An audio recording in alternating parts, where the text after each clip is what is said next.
La canción y la carajotada del grupo os va a decir unas palabras. Buenos días a todos, ¿cómo estamos por aquí? A ver, ¿qué pasa? Como dice el compañero el Rebujito, hemos venido de Cádiz, ¿vale? Somos los auténticos. Los tres que han pasado antena de nada son de Siche. Nosotros somos de Cádiz, auténticos. 100% pata negra chirigotera. En lo que llamáis aquí en Cataluña el kilómetro cero. Esto.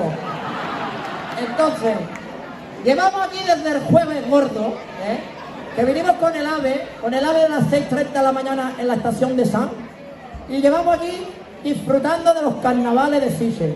Aunque los de Cádiz sean los mejores, nos están gustando bastante, la verdad. Esta mañana hemos ido a desayunar en ese salón tan bonito que tenéis, el Salón de los Chorros Loros. Nos han servido un catering, vamos, de perla, la verdad. Por lo tanto, que disfrutéis las chirigotas.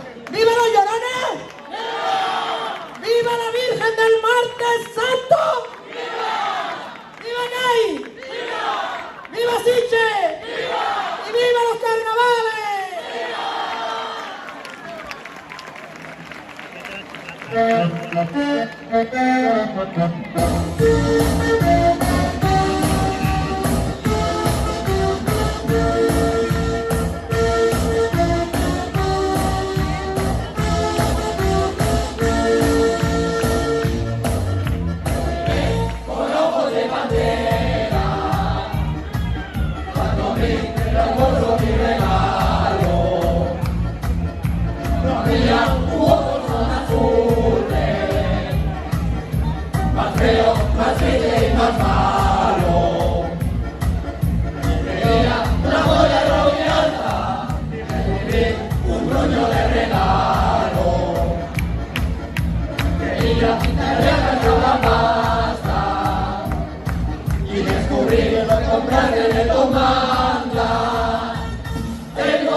Mira que tenéis buen gusto aquí en Siche, tenéis un gusto, aquí se nota, Ya os he dicho antes que no somos profesionales, pero le metemos voluntad, no sea inocente. Gusto no, mucho vicio es lo que tiene, cojones.